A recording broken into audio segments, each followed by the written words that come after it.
And our presenters, each of them has a resume that is so long it'll take me forever to finish. But suffice it to say, they're experts in their own right. Ms. Halima Ahmed, who you just heard, is a freelance writer and a poet, lives in Maryland, so she is in my home state. Mr. Mukhtar Usman is an engineer from Minnesota, and Awal Chama, social worker from Minnesota as well. Or is that Michigan? Sorry, Michigan. I have my glasses on. So at first you've just heard from Halima, so we're gonna give her a break. And we're gonna have Mr. Mukhtar come on up, and he will know that he has 8 minutes. Somebody over there is gonna hold my 5-minute sign that I'm gonna give it to. So please give him a warm welcome. All right, assalamu alaikum. My name is Mukhtar Usman. I was asked to tell the story, but I don't know how am I able to tell the story in 8 minutes. And thank you so much for organizers to have this really energizing young Somalis who live in diaspora. I graduated, a lot of people I hear, they were saying, the Somalia, there's no schools, there's this. By the way, I graduated Imam Shafi'i School in Mogadishu. When I say that, some people, they might think I graduated in 1989 or 81 or 90s. But I can prove you that's not true. I graduated 2001. And I have a witness. Amina Salat is here, my former schoolmate in Imam Shafi'i, who left it in Virginia, was born in Virginia, went in Somalia, went the same school I went in Somalia, then come back in Virginia. And we met here yesterday. It was amazing how the story happened. A lot of people asking me why I decided to go Moscow, Russia. That's where I got my degree. And I have a witness also, my colleague, my friend, Daga Aden, who went to school with me in Moscow. A lot of people ask me, why did I go, when I get a civil engineering degree, Moscow University, why did I go University of Minnesota again? And I have a witness also, the people who went to school with me, the University of Minnesota. So I will tell the story, why that all were happening. I was a Civil War kid who grew up in Mogadishu. Earlier, 1991, 92, there was no schools because everybody was dying of hunger. And I started 1994, the Unison Time Imam Shafi'i School in Mogadishu. There was so many days I walked at miles. The reason being no transportation, no buses. There was so many checkpoints. And I was telling earlier somebody, we were not carrying the backpack, our books, we were carrying without bag. The reason is being, if you carry something, nobody sees what is inside. The bad guys are thinking you have something in it there, so may they shoot you. So in that case, we have to show we are a student, we have the books. I was lucky enough to get a scholarship. Anyhow, I have to thank for that. Moscow University, People Friendship University, earlier used to call Patrice Lumumba. It was a many hard days without speaking Russian, without knowing the climate and the weather. You must be kidding. Without knowing anything about that country, arriving at Moscow airport, the winter time, -20 Celsius, not Fahrenheit, wearing the plastic jacket, You could just imagine. Starting a class where the people doesn't speak English or any other language you know, except Russian, where they can say everything they wanted to tell you, only Russian, and they're expecting you to know that. You go in the store, you want to buy something, you just give how much you have, get what you wanted. If they give you something back, say just thank you. If they keep, just walk away. Because you can't communicate. You don't know how to ask, how much is this?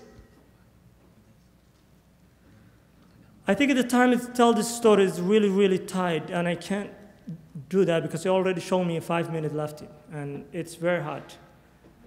And I was lucky enough to come in America, and I have to say thanks to America. But a lot of people ask me, why do I want back to school if I already had a degree? A lot of people told me when I came in America, forget it, whatever you learn in Moscow, that's not gonna work here in America. But I proved that that's not true.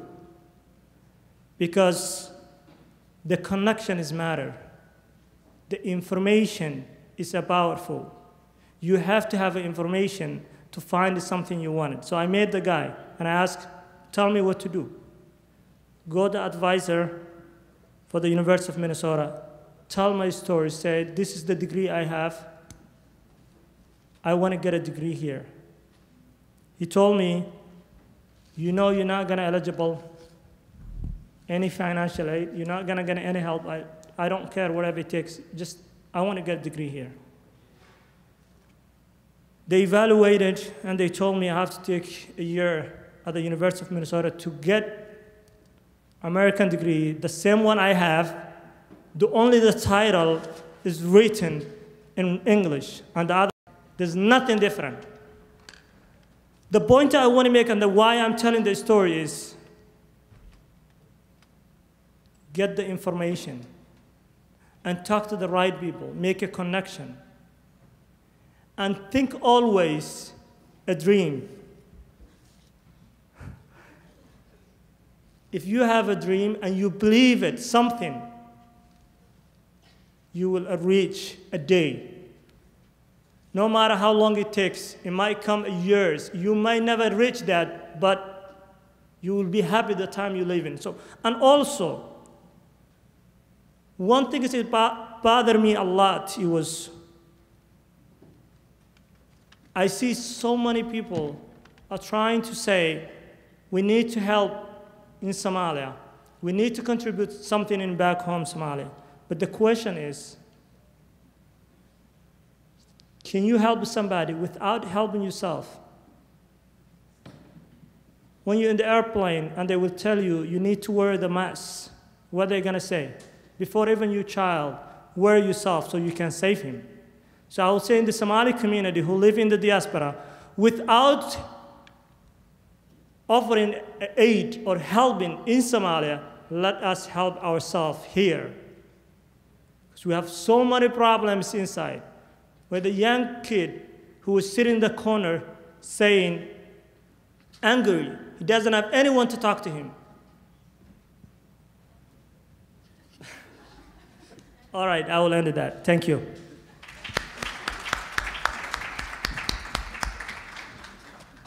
No, I think I wasn't doing that for show. Time's critical, and we'll gain more from what you know with the Q&A. So I think we want to take advantage of that interactive. The time is critical. So the next speaker is, where are you? Awil Jama, social worker from Michigan.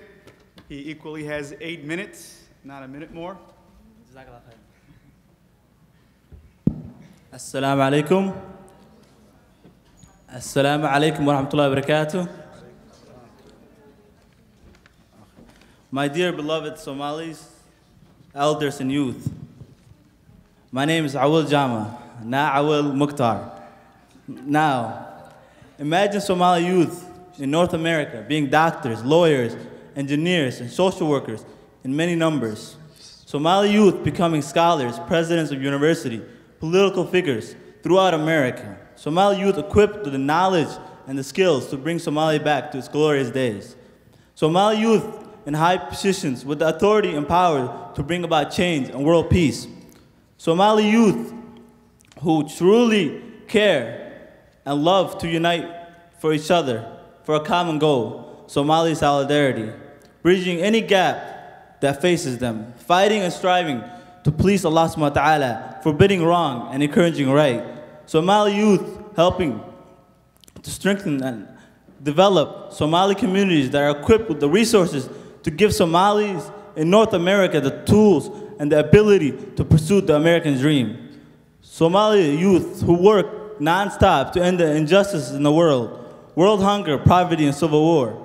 Somali youth who are trendsetters of the deen of Allah subhanahu wa ta'ala by all means necessary, who eloquently respect and honor their elders and youngsters. Somali youth who cultivate Somali children who love the deen of Allah subhanahu wa ta'ala and their family Somalia. You might be wondering how this could be possible for the Somali youth in the near future. I have just one word for you: education, education, education. The importance of education in the Somali youth diaspora is detrimental. Education is the only way out of poverty and injustice. So education is the only way to cultivate and preserve Somali culture in North America. Education is the means to freedom and success for the Somali youth in North America. Somali youth have been given a golden opportunity to achieve greatness by obtaining higher degrees in North America. Somali youth have the chance to do what their parents could never imagine doing. Somali youth must demand education and strive to obtain it by all means necessary. There is no excuse for Somali youth to not obtain a high school education or a college education. Education can eradicate ignorance and hypocrisy and bring about change and solidarity. I never cared about education much until I started college. I was far more interested in sports and play. I cared about what every other youth cared about: chilling, hanging out at the mall. My parents stressed the importance of education to me redundantly, always telling me, the only way to get ahead in life is to have education. But I was never concerned in their say-so. I was simply pleased with just passing classes with decent grades in middle school and high school. It was not until I started college I began my love for education, insisting upon more for myself. In college, I understood the fundamental importance of education, the need to take advantage of education while young and capable of doing so. I know the only way to get ahead in life is to obtain a higher degree and to get educated. That is why I'm glad to say that education is the only way to survive in America and become an extraordinary individual. Whether you are in high school or entering college, I implore you, Somali youth, to strive to be the best student you can be. You have to have school work for you, not work for school. Take the opportunity that you have been given that Somali youth wish to have and that will die and sell their leg and arm to have. You are in the best position, living in America where you can go to school for free until college. How can you say no to that? So many youth want this opportunity. So please do not take the opportunity that has been given to you by Allah subhanahu wa ta'ala for granted. For Allah subhanahu wa ta'ala can take it from you anytime. In my conclusion, I firmly believe in the saying by Malcolm X, education is our passport to the future, for tomorrow belongs to those people who prepare for it today. We must, as Somali youth and adults living in North America, prepare for our future, and the only way to prepare for it is by educating ourselves daily. I encourage you, Somali parents in the audience today, please listen. Do not merely stress the importance of education to your children, but cultivate the means for them to pursue an American education. Show them education can change their life and means of living. My dear beloved Somali youth in the audience today, please, please take school more serious. Demand more from yourself. Understand that with education, you are able to do anything in this world. Whether become a doctor, become a lawyer, it is that you have to strive. Know that you are the future of tomorrow, and you can only lead if you have knowledge and skills which you can obtain by pursuing higher education. Do not let nobody or anybody or anything stop you from pursuing education. Always ask Allah subhanahu wa ta'ala to increase you in your knowledge. It is either education or destruction. Choose wisely. Anything that I've said is good, is from Allah subhanahu wa ta'ala. Anything weak and bad is from me and my shortcomings. Please forgive me if I said anything incorrect. I seek refuge from Allah subhanahu wa ta'ala for my shortcoming. Jazakallah khairan. Assalamu alaikum wa rahmatullahi wa barakatuh.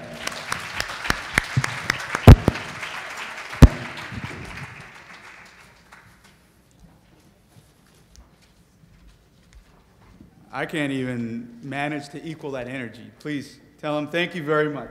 That was good. Let's see here. Next person.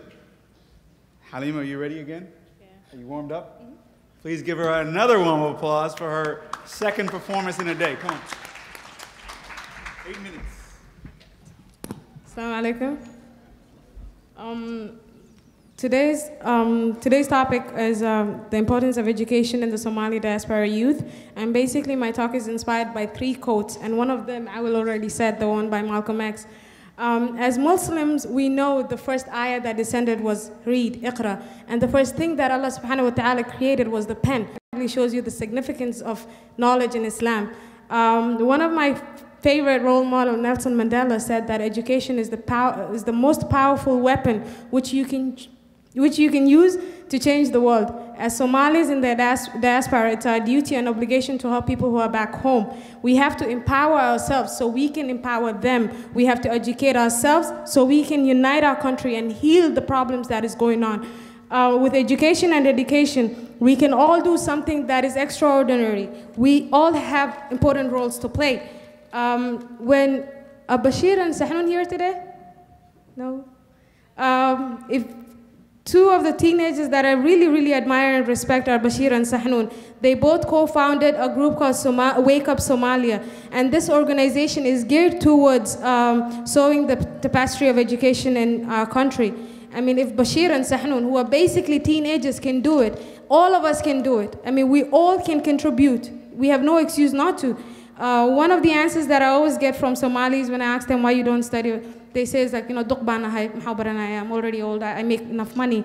But one of the things that we always have to understand is that we're never too old to study. Education is an ongoing process that impacts our lives. I basically came to the US in 2006. I could speak few English, but I could not write anything. I grew up in India, basically with a bunch of refugees, you had to be rich to study, but in the US it's different, you get financial aid. Came here in 2006, I got my GED, and then I went to Montgomery College where I graduated with honors, alhamdulillah.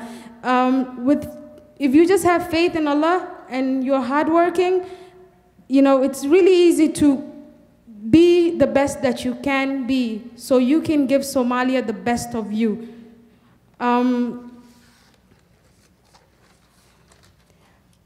Trust Allah always, and alongside your secular knowledge, always strive to attain Islamic education as well. Because if you don't really understand your religion very well, the things that you do, your missions in life, will be incomplete. Be part of your community and utilize what you learn in the classroom. As Carter Woodson, the author of The Miseducation of the Negro, said, the mere imparting of information is not education. So utilize what you learn. Don't just go to classrooms and write what you have to, go home and completely forget about it.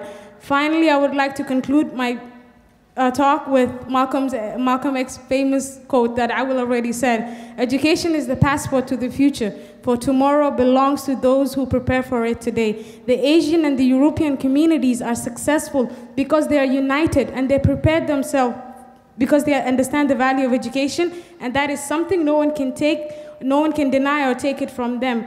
Let us take the historical path of education, of educating and uniting ourselves. Assalamu alaikum.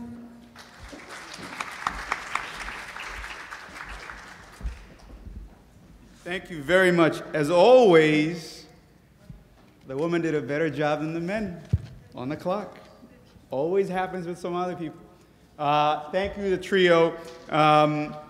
Please give them one big thanks. As always, just the way it always happens. We're going to have some Q&A now, and there's a microphone over there. Is it on? See if it works. We're going to have 2 rules to this because we want to take advantage of the time again. You have 60 seconds to ask a question, not a statement, a question, and they have 120 seconds to answer it. Okay? And remember, the answer is to the youth. The topic is the importance of education in the Somali diaspora, but really in every young generation. And I guess I'll add my own little quote that I've heard. I can't think of who said it. Education is priceless, but ignorance is expensive. So here we go. First question, 60 seconds. This question goes to the guy in the middle. Please stand up. Okay. Yeah, this question goes to the man in the middle. I was going to ask him, you said you obtained a degree in Moscow, and you obtained a degree in Minnesota. Don't you need to take a test for it? What was the importance of getting a degree in Minnesota if you had it in Moscow? Very good question. What was the importance of that degree? The degree was at, when I go and apply the jobs, the first question was, where did you get your degree? And when I say Moscow, the guy who was interviewing me opened his eye and was like, we will call you. They never called me. And I talked to my friend and I said, what they looking for? And he said, they look an American degree. And that's what makes me to go back and said, okay, I want to get wherever they have, whatever it takes, so I can be the same. So I don't want to be separated in the community. I don't want to be look like somebody. And the reason is that's the value of education. That's why I walked the miles and miles in the streets of Mogadishu and stood the winter of Moscow. And I don't know, I think the Professor Yusuf lived in Russia and Deka, I don't know if any others. You can't just imagine. The Minnesota is the winter. America has a winter, but it's nothing to compare in Moscow. Thank you very much. Next question. And if you have a question, raise your hand so that we can point you out before it's time. Assalamu alaikum. Alaikum assalam. You guys have talked about the importance of education. If education is that important, how can we educate the youth back home? Any one of you want to take that? 60 seconds? 120. Sure. We have to educate ourselves here and then go to Somalia, volunteer over there, be teachers, contribute, help wake up Somalia. Bashir and Sahnun, they are working to build schools in Somalia. So we all have chances to help. It's just that we need to take the steps to do it. Hope that answers your question. I think the education is existed in Somalia, but who's going in school? Who can pay it? That's why I want school, Amina wants school in Somalia, because the reason our family was, alhamdulillah, lucky enough to have at least $5 to pay our school. But there are thousands who doesn't have $2 to pay the school. So if you can pay somebody, just say orphans who's in the streets in Somalia, just say, you know, I will pay you $5 every month in school, go to school. I think that's the way you need to help to educate somebody who cannot afford to pay the school. Wonderful, wonderful answer. Yes. I think once that we educate the youth here, we can educate them back home. We can have a group of Somalis that are dedicated to educate the new Somalis that are coming here, and then the ones that are educated here can go back home and give that knowledge to the people. Because if we don't have knowledge, we just have ignorance. Thank you very much. Excellent question.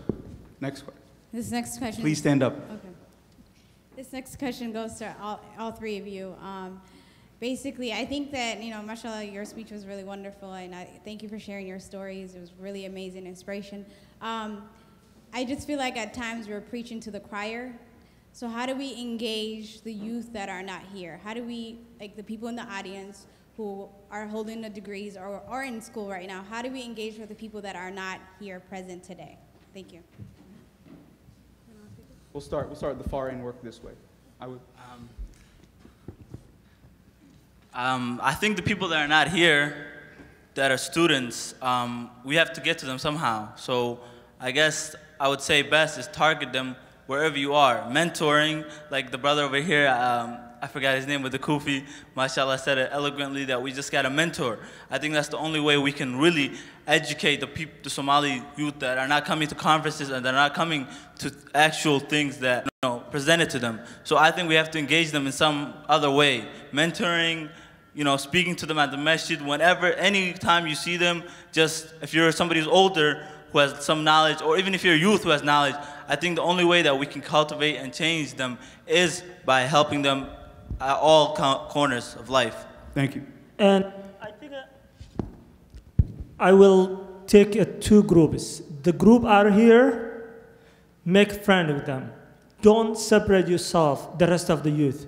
You have to feel you part of it. They can trust you, they can talk to you, go wherever they are. Feel you one of those. You one of them. Don't feel like you have education. You, alhamdulillah, like a lot of people say, Somalida, qofku markuu wax barto meelahaas iska tagaa kaligiis iska socda. No. Yaa wax u baratay, dadkaaga wax u baratay. Those who's in back home in Somalia, talk to the people who's been on the ground. Get the connection. Like Deqa just came back there. Said, tell me where I can reach. The world, the world is coming like a little small city. There's internet everywhere. You can talk to somebody in Somalia, in Facebook, in tutoring, in everything.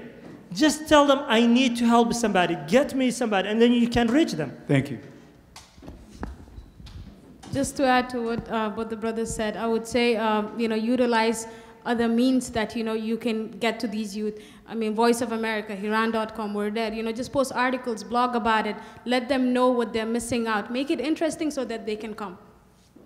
Thank you very much. We have room for 2 more questions. You got less than 60 seconds for your question. Can I make a comment? Negative. Question, that's it. Questions?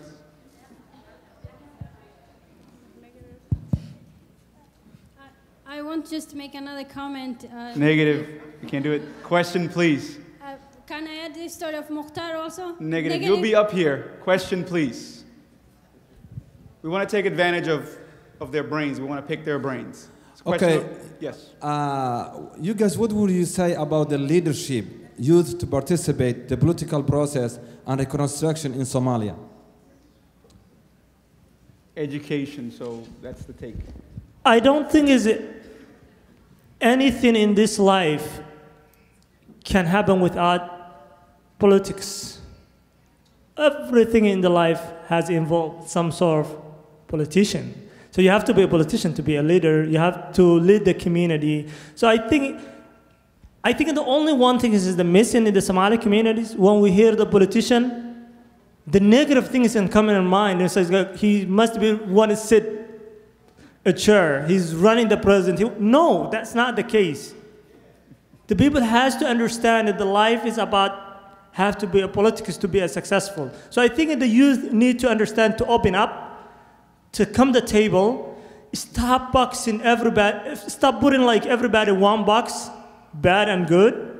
Just you have to know, you have to learn the people, you have to communicate, you have to able to say it in your feelings, you have to express yourself. Thank you. And you guys want to take a stab at it? Sure. No? He said eloquently. Just to add to what he said, yesterday Abu Bakr Rahman mentioned that nationalism is more about giving than taking. Our politicians need to understand that, and then I think the youth would be more interested in joining and helping out. I mean, if it's based on tribalism, then I don't think a lot of the youth would be interested. That's it. Thank you all very much for your questions. Thank you for your presentation.